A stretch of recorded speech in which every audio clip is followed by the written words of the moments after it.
Most men don't have low testosterone because of bad genetics. They have low testosterone because their lifestyle is destroying it. Bad sleep, low activity, poor food, constant stress, and no structure.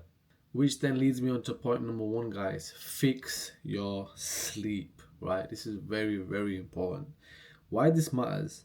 Sleep is probably, or if not, one of the biggest drivers of healthy testosterone levels. I know you guys have probably heard this if you've done a bit of digging before. Poor sleep wrecks recovery, energy, mood, and hormone function. So, what we need to cut out completely is staying up late, scrolling, and inconsistent sleep patterns, right, guys? We need to completely avoid these things, and inconsistent sleep destroys the foundation of testosterone. So what we need to focus on is aim for consistent sleep. Stop treating sleep like it doesn't matter, guys. Fix your night routine before chasing any subs. Like, your night routine is very, very important. Something that I've struggled with as well most of my life. But once you get that under wraps, so it doesn't need to be perfect as well, guys. As long as you're sleeping 8 to 9 hours, but getting in bed at a decent time, having your food at a decent time the night before, and just being well organized, I think, throughout the day as well. Because if you don't have a productive morning or a good morning, you're probably not going to have a good evening routine. So just being in front of the day, that definitely counts and definitely matters. And yeah, man, that will be you on the way to sorting out your testosterone. That's one of the biggest things, guys. Yeah, keep it in mind. So I've started off with the biggest point: fixing our sleep. So if your sleep is bad, don't even think about optimizing testosterone yet. Sort the sleep out. This leads me on to point number two: train hard, especially resistance training.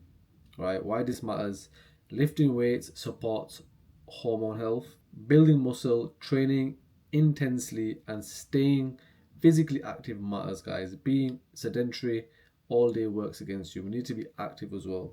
And remember, lifting increases hormone health, directly increases testosterone. But let's keep it practical, right? We need to focus on the compound lifts, guys. I would recommend as well, that extra pointer for you: start your workouts with compound lifts. Right? They're the most draining, they're the most fatiguing, but they're also other ones that drive testosterone the most, right? Start off with compounds on all your resistance training workouts. Train consistently, right? Don't overdo junk volume, guys. Train with intent and just be consistent, man. That's all that really matters. You don't need a fancy program. You don't need to do this. You don't need to be doing 100 star jumps. Like, you don't need any of that fancy stuff. Just turn up consistently, train with intent and intensely, and focus on compounds and stuff. And just keep going, man. Like, nothing happens overnight as well. So just keep these things going, and you shall increase your testosterone as well, and you'll get a good physique. So a weak inactive lifestyle, guys, creates weak energy. So we need to stay active, have a good structure, and just be consistent. Which then leads me on to point number three, guys. Also a very, very important one: eat like a man. Yeah, eat like a man with standards. Do not be eating shite. Why this matters is under eating, living on junk, or avoiding proper nutrition hurts performance and hormone health. We need to have enough calories, guys. We need to have enough protein, and we need to have enough healthy fats, right? Real food beats living off snacks and caffeine. We do not need snacks, and we do not need caffeine. Caffeine is a good add-on, but we don't need it, right? If we have proper nutrition, proper food, we wouldn't need any of these crappy things, and we will have optimized testosterone, and you will feel great. Like, trust me, since I've sorted my food out, guys, I used to be there. I used to always order Uber Eats, or always have shitty foods, and my test was probably like plummeted. I used to feel so crap, right? Now I eat clean, I have whole foods, I prioritize my healthy fats, and I also prioritize my protein. I feel like my test is through the roof. I need to do a test for you guys as well. I really want to go to the doctors and see what it is, because I know for my age, at 28 years of age, it is running optimally. I just feel it. I can feel it in myself. But I need it. I need some proof. I need it in black and white on paper, and I can show you guys then as well. Alright, guys. The practical steps now is eat enough. Don't be under eating. Like, when you're not tracking as well, I would recommend tracking your food as well, guys. When you're not tracking, you do not know if you're eating enough or not. Another one of my big problems as well. If you look at my transformation, I need to put it up. So I need to give you a transformation video actually. I've come a long way. Like, I've put on a lot of muscle. I was skin and bone at one point. So guys, we need to eat enough.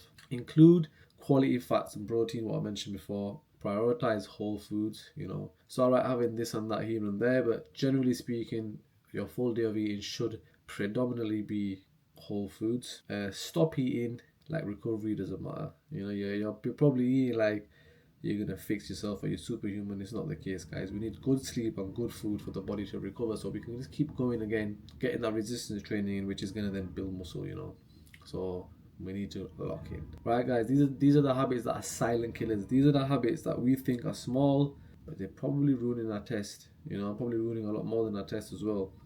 Let's get into them. Chronic stress. Guys, we all have stress in this life, you know, in this world. Stress is something that is for free, and stress is something that I don't think any of us can avoid, right? But chronic stress is something that we can minimize or bring lower, you know. If you've got something that's not serving you, whether that's a partner, a job, or situations, and it's giving you unnecessary stress as well, like, guys, we need to knock that on the head, or at least minimize it, yeah. Keep that low. No sunlight, right, guys? I live in the UK. We probably had like 6 months of flipping awful weather, barely any sunlight, right? You know, it gets dark so early. But summer's coming up now. The clocks are going to be going forward this Sunday when I'm making this video. And yeah, great. Sunlight increases testosterone. So guys, at least try to get an hour outside. I like to do my walking outside, so just try to get that daylight and sunlight in. It's very, very good for test and very good for your mental health as well. Low activity, guys, not good. We need to increase the activity, increase the steps, and just be more active, right? Also, having too much body fat, guys, we need to minimize that as well, lessen it. Like I said, more activity, more cardio if you need, keep your protein high, resistance training, and you should drop body fat and preserve muscle, you know. That's another one. Too much alcohol, not good. Cut that down if you're drinking a lot. Constant overstimulation, guys, whether it's on your phone, TV, stimulating from people, work, anything, you know. Constant is not good. Of course, we need to be stimulated doing something. I'm stimulated right now talking to you guys, doing my work, but constantly being like this, not good. Also will plummet your testosterone. And living indoors, guys, with no structure. So just being indoors like a dork or a nerd, like what I'm doing right now, indoors on your technology, on the phones, not seeing no daylight, no human interaction, acting like you're AI or something, not good as well. So just to conclude all this, guys, a lot of men aren't doing one huge thing wrong. They're doing a lot of small things badly. Your testosterone isn't being ruined by one big problem. It's being dragged down by weak daily habits. Healthy testosterone is built through discipline, not desperation. Fix the way you live and a lot will start improving.